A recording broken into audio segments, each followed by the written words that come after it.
आज मैं बात कर रहा हूँ क्लास 12th में कम से कम टाइमिंग पे अच्छे मार्क्स कैसे लेके आएँ। दोनों तरह के स्टूडेंट्स के लिए ये वीडियो बेनिफिशियल होगा, जिसमें से पहला कि वे स्टूडेंट जिनकी साल भर बहुत अच्छी प्रिपरेशन है और दूसरे वे स्टूडेंट जिनकी अच्छी प्रिपरेशन अभी तक नहीं थी। मैं मान के चल रहा हूँ कि अप्रॉक्स 2 मंथ आपके पास टाइमिंग है। सबसे पहले आप मैं स्पेशली सब्जेक्ट बायोलॉजी की बात कर रहा हूँ। सबसे पहले हम ये देखें कि हमारा टोटल जो सिलेबस है उस सिलेबस के चैप्टर, तो टोटल 13 चैप्टर अपने सिलेबस में आता है। अब इनमें से सबसे पहले आप इनको ये डिसाइड करो कि इसमें से आपके कितने चैप्टर ऐसे हैं जो आपको अच्छे से आते हैं और कितने चैप्टर ऐसे हैं जो आपको बिल्कुल भी नहीं आते। अब जिनको बिल्कुल भी नहीं आता है, इसका मतलब ऑब्वियसली कि वो ऐसा स्टूडेंट है जो साल भर कभी नहीं पढ़ा है ना, एक भी बार उसने अच्छे से प्रॉपर स्टडी नहीं की। दूसरा वो स्टूडेंट है जिसने बहुत अच्छे से प्रिपरेशन की हुई है। अब दोनों के अकॉर्डिंग आप देखिए। सबसे पहली चीज़, sexual reproduction in flowering plant, human reproduction and reproductive health, ये 3 चैप्टर्स रिप्रोडक्शन यूनिट में इंक्लूड हैं। अगर इन तीनों को देखें, मीन्स इस कंबाइंडली अगर हम एक यूनिट में इनको एक्सप्लेन करें, तो अगर 11th से हम इस यूनिट को कंटिन्यू करें तो 6 यूनिट मानी जाती है, और यहाँ हम 12th में अगर अपने अकॉर्डिंग इसको आइडेंटिफाई करें तो ये हमारा फर्स्ट यूनिट है। अब इसमें टोटल 16 मार्क्स बोर्ड यहाँ से कवर कर रहा है। इसमें अच्छे नंबर पाने के लिए दोनों मेल के ह्यूमन रिप्रोडक्शन के लिए और सेम फ्लावरिंग प्लांट के लिए, दोनों के लिए सबसे पहले मेल को आप प्रिपेयर करो। Male reproductive organ, male reproductive system, microsporogenesis, spermatogenesis, दोनों में, ह्यूमन में भी और प्लांट में भी। बिट डायग्राम आप इनको अच्छे से तैयार करो। सेकंड, ह्यूमन रिप्रोडक्शन में फीमेल रिप्रोडक्टिव पार्ट, उनकी पूरी मॉर्फोलॉजी, उनका gamete formation, it means oogenesis. Second, इधर आप सेक्सुअल रिप्रोडक्शन अगर फ्लावरिंग प्लांट का देखें तो उसमें भी फीमेल, वहाँ फीमेल रिप्रोडक्टिव पार्ट पूरा गायनोसियम अच्छे से आप स्टडी करिए। उनके सेक्शन व्यूज़ अच्छे से आप देखो कि कहाँ कहाँ पे किस किस पर्टिकुलर टिश्यूज़ से कौन से गैमेट कहाँ पे जनरेट हो रहा है, वो आपको अच्छे से नॉलेज होनी चाहिए। इट मीन्स कि आपको सेल डिवीज़न के साथ साथ आपको मेगा स्पोरोजेनेसिस अच्छे से डायग्राम के साथ क्लियर होना चाहिए। इसके बाद फर्टिलाइजेशन एंड जो एंजियोस्पर्मिक प्लांट का सबसे यूनिक कैरेक्टरिस्टिक्स है डबल फर्टिलाइजेशन, वो डबल फर्टिलाइजेशन आपको अच्छे से तैयार होना चाहिए। इसके बाद दोनों के एम्ब्रियोनिक डेवलपमेंट, एम्ब्रियोनिक डेवलपमेंट में ध्यान रहे कि हमें एम्ब्रियोनिक डेवलपमेंट में डाइकॉट और मोनोकॉट में थोड़ा सा कन्फ्यूज़न है डायग्राम का। बहुत क्लियरली ध्यान से अगर आप देखोगे तो एनसीईआरटी में डाइकॉट और मोनोकॉट के एग्जाम्पल के साथ भी एक्सप्लेन किया है। जनरली जो बच्चे गलती करते हैं उसमें से ये प्रॉब्लम आती है कि कभी कभी डाइकॉट वर्ड यूज़ किया तो अच्छे से समझ में आ गया, अगर उसी डाइकॉट की जगह पे ग्राम का एग्जाम्पल दे दिया, पी का एग्जाम्पल दे दिया, कोई और एग्जाम्पल दे दिया और उस एग्जाम्पल के बेस पे आपको एम्ब्रियोनिक डेवलपमेंट को कह दिया, तो जनरली कुछ बच्चों का गलत हो जाता है। सेम ऐसे मोनोकॉट में, अब जो मोनोकॉट वर्ड है या उसकी जगह पे ग्रासेस कर दे, उसकी जगह पे राइस वर्ड यूज़ कर दे, है ना, मीन्स एग्जाम्पल के तौर पे अगर एक्सप्लेन करने के लिए पूछ लिया तो बच्चों के गलत हो जाते हैं।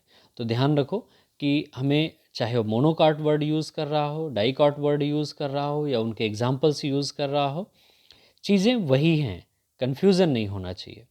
सेम ह्यूमन का इंटरेस्टेड है पूरा एम्ब्रियोनिक डेवलपमेंट अच्छे से और up to delivery of child, वहाँ तक, जिसमें से जब ह्यूमन का हम डिटेल में स्टडी कर रहे हों तो वहाँ एक पॉइंट जिस पे ज़्यादा जोर देता है टीचर, स्पेशली वो चाहता है सभी स्टेजेस आपको अच्छे से क्लियर होनी चाहिए, और कहीं पर भी किसी भी पूरे डेवलपमेंट में कहीं पे भी अगर हार्मोन्स की लग रहा है कि यहाँ हार्मोन्स का पॉइंट हमें मेंशन करना चाहिए तो उस पूरे पॉइंट को ज़रूर आप मेंशन करें। अलग से अगर आप इम्प्लांटेशन पूछा है तो इम्प्लांटेशन आप सेपरेटली उसको मेंशन करिए। अगर वहाँ पे प्लेसेंटा के पर्टिकुलर फंक्शन क्वेश्चन में दिया गया है तो उसको फिर से आप अंडरलाइन करके अलग से आप मेंशन करिए। सेकेंड यूनिट में आते हैं हम लोग, जिसमें principle of inheritance and variation, molecular basis of inheritance, and third is evolution. अब इन तीनों चैप्टर में तीनों चैप्टर में अगर आप देखें तो बहुत छोटे छोटे पॉइंट्स हैं, बहुत इम्पॉर्टेंट पॉइंट्स हैं। जनरली बच्चे क्या करते हैं कि कुछ ऐसे पॉइंट होते हैं जो उनको अच्छे से नहीं याद आ रहे हैं, उसी के पीछे पड़े हुए हैं। जैसे मेंडेलियन इनहेरिटेंस में दोनों तरह के क्रॉसेस, उन क्रॉसेस को अच्छे से देखो। फिर उसका आप देखो कि मेंडल के रूल को कौन फॉलो नहीं कर रहा है। It means deviation from Mendelism, जिसमें इनकम्प्लीट डोमिनेंस को आप मेंशन करो, को डोमिनेंस मेंशन करो, मल्टीपल एलील के बात आप करिए, है ना। ऐसे कुछ ऐसे स्पेसिफिक पॉइंट आप देखो कि क्वेश्चन वहाँ से भी जनरेट होते हैं। फिर अब दो खास तरह की सिचुएशंस आपने देखा होगा, एक पॉलीजेनिक इनहेरिटेंस और एक प्लियोट्रॉपी। दोनों से क्वेश्चन मेरे ख्याल से लगभग अप्रॉक्स एवरी ईयर यहाँ से क्वेश्चन रहते हैं।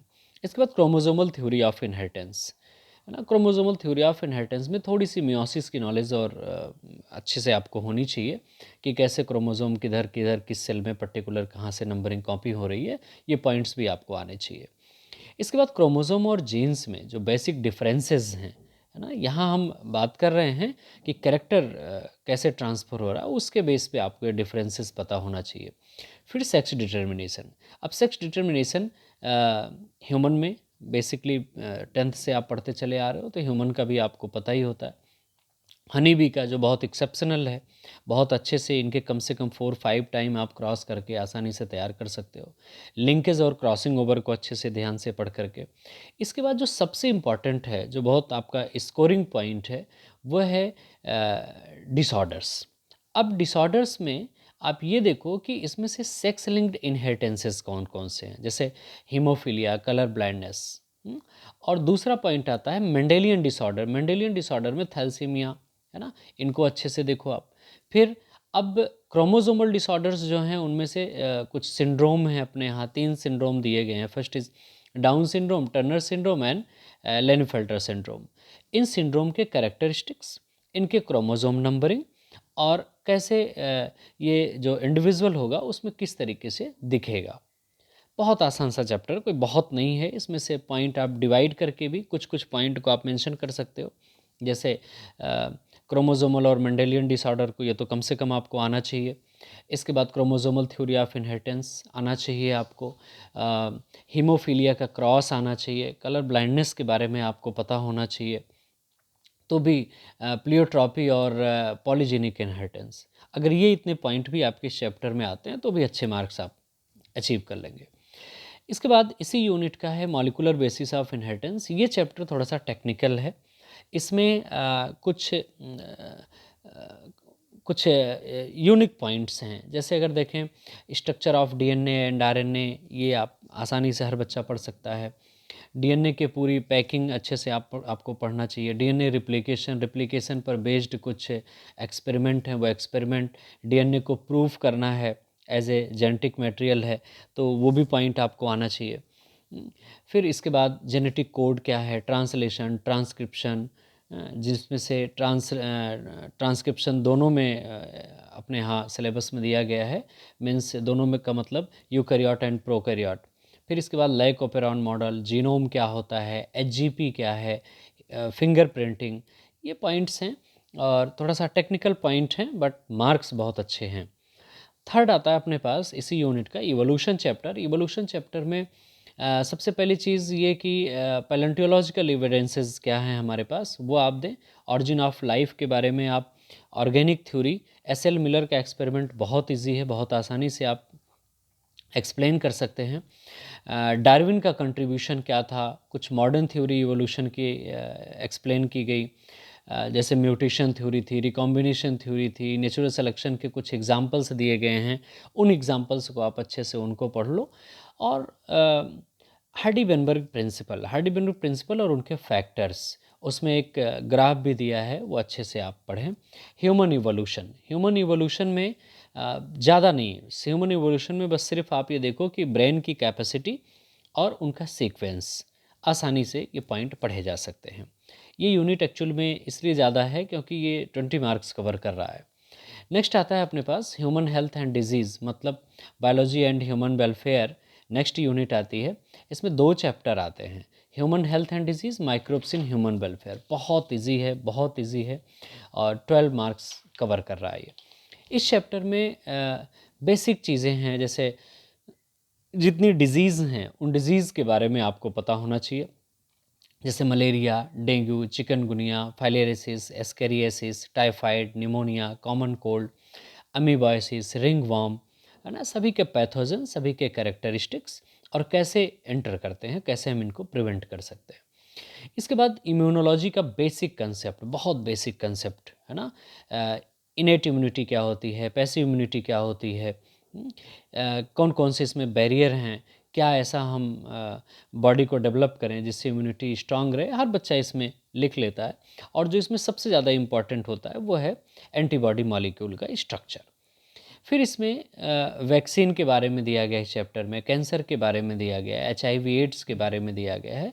और जो सबसे लास्ट पॉइंट आता है, जो हर बच्चे को कम से कम इसको 1-2 बार पढ़ लेना चाहिए, हालांकि उसके सभी के आंसर अपने अपने तरीके से होते हैं हर एक स्टूडेंट के, जिसमें एडोलसेंस, जिसमें particular drugs and alcohol abuse की हैबिट्स हैं, इनको अच्छे से हर बच्चे का आंसर इसमें अपना अलग होता है, लेकिन आपके पास वर्ड होना चाहिए कि आप इनको कैसे एक्सप्लेन करोगे। दूसरा चैप्टर इसमें आता है माइक्रोब्स इन ह्यूमन वेलफेयर। इसमें कुछ टेबल्स बनी हैं आपके बुक में, है ना? उनके पर्टिकुलर के नाम, उन टेबल के कहाँ से वो सोर्सेज हैं, कहाँ कहाँ से कौन कौन से केमिकल ऑब्टेन किए जा रहे हैं, उनके बारे में आपको पता होना चाहिए। नेक्स्ट आता है अपने पास बायोटेक्नोलॉजी एंड इट्स एप्लीकेशन। ये भी चैप्टर, 2 चैप्टर इसमें इंक्लूड हैं और दोनों मिलाकर के 12 मार्क्स कवर कर रहा है ये। अब अ, इनमें से जो सबसे इजी पॉइंट अगर हम देखें इन दोनों चैप्टर में से, तो जेनेटिक इंजीनियरिंग, इनकी डेफिनीशन अकॉर्डिंग टू EFB, आपको बायोटेक्नोलॉजी आना चाहिए। रिकॉम्बिनेंट DNA टेक्नोलॉजी कैसे होती, पूरी बातें इसमें से, है ना? कैसे इनकी प्रोसेसिंग है, कैसे इनके स्ट्रक्चर्स हैं, क्या क्या पॉइंट इसमें मेजर पॉइंट्स आते हैं, इनको आप अच्छे से PBr322 एक आर्टिफिशियल प्लाज्मिड है, उनको कैसे नाम देते हैं एंजाइम के, ये सारे पॉइंट्स आपको यहाँ पे आने चाहिए। बहुत बेसिक है, आप एक बार NCERT पढ़ोगे तो आसानी से आपको समझ में आ जाएगा, कोई इसमें बहुत टेक्निकल पॉइंट्स नहीं है। इसके बाद आता है बायोटेक्नोलॉजी और इट्स एप्लीकेशन। जो आपने अभी तक प्रिंसिपल पढ़ा था और कैसे हम इनको करते हैं, अब उसको अप्लाई करना है कि हम कहाँ कहाँ अप्लाई कर सकते हैं। जैसे मेडिकल के फील्ड में कहाँ अप्लाई करेंगे, एग्रीकल्चर के फील्ड में कहाँ अप्लाई करेंगे, वैक्सीन कैसे हम इनसे बनाएंगे, स्टेम सेल टेक्नोलॉजी में कहाँ हम यूज़ करेंगे, जीन थेरेपी में इसका क्या रोल है ना? इस तरीके से हम इनको किसी स्पीसीज़ की सेफ्टी कैसे करेंगे, कोई पर्टिकुलर स्पीसीज़ है जिसमें बार बार कोई इन्फेक्शन होता है, उसको हम कैसे प्रिवेंट करेंगे, या हम कोई स्पीसीज़ जो हमने चेंज कर दिया, लोग उसको फिर और आगे चेंज ना करें। तो इसके लिए कुछ पर्टिकुलर सेफ्टी प्लान भी यहाँ पे हैं, जैसे बायो सेफ्टी इश्यूज़ हैं, इसको जी के एक पॉइंट है, आप पढ़ोगे। ट्रांसजेनिक एनिमल्स, है ना? कुछ प्लांट भी हैं, जैसे BT कॉटन आपको एग्जाम्पल में यहाँ पढ़ाया जाएगा। तो RNA इंटरफेरेंस आपको पढ़ाया जा रहा है, जीन थेरेपी पढ़ाई जा रही है। ऐसे ही सेम बायोपायरेसी एक टॉपिक है, वो भी आपको थोड़ा सा बहुत शॉर्ट डिस्क्रिप्शन है अपने यहाँ सिलेबस में। और कुछ पेटेंट कैसे आइडेंटिफाई किए जाते हैं, ये पॉइंट्स को आपको मेंशन करना है इनमें। इसके बाद इकोलॉजी। इकोलॉजी टॉपिक उन बच्चों के लिए स्ट्रॉन्ग पॉइंट है जिनके पास जो टेक्निकली पॉइंट को नहीं मेंशन कर पाते, नहीं लिख पाते। यहाँ पे आपको एक तरफ से लिखना है, लेकिन इसके लिए ज़रूरी है कि आपके पास वर्ड्स होने चाहिए, आपकी इंग्लिश अच्छी होनी चाहिए। जब आप इनको मेंशन करोगे, जैसे ऑर्गेनिज्म एंड पॉपुलेशन चैप्टर है, ecosystem chapter and biodiversity and it's conservation, 3 chapter include हैं और 10 मार्क्स कवर करता है। इसमें सबसे पहली चीज़ ये कि पॉपुलेशन डेंसिटी अच्छे से आपको आना चाहिए। पॉपुलेशन डेंसिटी में कई पॉइंट्स आते हैं, जैसे immigration, birth rate, death rate, ये पॉइंट्स आना चाहिए। पॉपुलेशन कैसे बढ़ेगी, पॉपुलेशन होती क्या है, उनके कैसे कैरेक्टरिस्टिक्स होंगे, किस पर्टिकुलर जगह पे पॉपुलेशन कैसे बढ़ेगी, रिप्रोडक्टिव लेवल की एज कितनी होनी चाहिए, है ना? तो ये छोटे छोटे पॉइंट्स हैं, इनके थ्रू हम इनको एक्सप्लेन करते हैं। और एबायोटिक फैक्टर का लिविंग बीइंग पर डायरेक्टली क्या इफेक्ट पड़ता है, कैसे वो इन्फ्लुएंस करते हैं, अडाप्टेशन में कैसे हेल्प करते हैं, बहुत ईजी सा टॉपिक है। दूसरा आता है इकोसिस्टम का चैप्टर। इकोसिस्टम में थोड़ा सा टेक्निकल पॉइंट आता है कि जैसे यहाँ एक क्वेश्चन बार बार मैंने देखा है जो हर साल एवरी ईयर यहाँ से कवर होता है, वो है डिकम्पोजिशन से। चूँकि ये टॉपिक अपने आप में अप्लाइड टॉपिक है, इसलिए भी ये बहुत इंपॉर्टेंट हो जाता है। इसके बाद एनर्जी, एनर्जी से रिलेटेड और जो टॉपिक कुछ एक्सक्लूड्स हैं जैसे इकोलॉजिकल सक्सीजन और न्यूट्रिएंट साइकिल, ये पहले थी, अब तो खैर इस बार डिलीटेड है ये। तो बहुत छोटा सा चैप्टर, बहुत छोटा सा चैप्टर है, आसानी से हर बच्चा इसको कर लेता है, चूँकि 10th से डायरेक्टली ये टच में है ये चैप्टर। इसके बाद आता है biodiversity and it's conservation. Biodiversity and it's conservation में कंसेप्ट, इनके पैटर्न, इनका इम्पॉर्टेंस और लॉस ऑफ बायोडाइवर्सिटी, बायोडाइवर्सिटी कैसे हम कंजर्व करते हैं, क्यों कंजर्व करते हैं, कुछ हॉट स्पॉट हैं, इंडेंजर्ड स्पीसीज़ हैं, है ना, एक्सटेंशन के रीज़न क्या हैं, रेड डाटा बुक क्या होती है, सेक्रेट ग्रुप्स क्या होते हैं, है ना, इन सीटू और एक्स सीटू कंजर्वेशन में कौन कौन से पॉइंट आएंगे, ये बस। इसके बाद जैसे रामसार साइट है, वाइल्ड लाइफ सेंचुरीज़ हैं, national park, zoological park, botanical garden, इन पॉइंट को अगर हम थोड़ा थोड़ा मेंशन करते चलेंगे तो आसानी से हम इन पॉइंट्स को कवर कर सकते हैं। और थोड़ा सा टाइम तो लगेगा, अब ऐसा भी नहीं है कि बिल्कुल 1 घंटे में पढ़ करके एग्ज़ाम दिया जा सके। इसके लिए टाइम कम से कम मिनिमम 2 मंथ का टाइम तो आपके पास होना चाहिए। अब 2 मंथ में अगर आप, जैसे मैंने बताया कि आप चैप्टर को, इनमें से कई ऐसे पॉइंट हैं जैसे आप अल्टरनेट भी कर सकते हैं कि किसी पॉइंट को आप अल्टरनेट कर लें, किसी पॉइंट को आप कवर कर लें, किसी पॉइंट को आप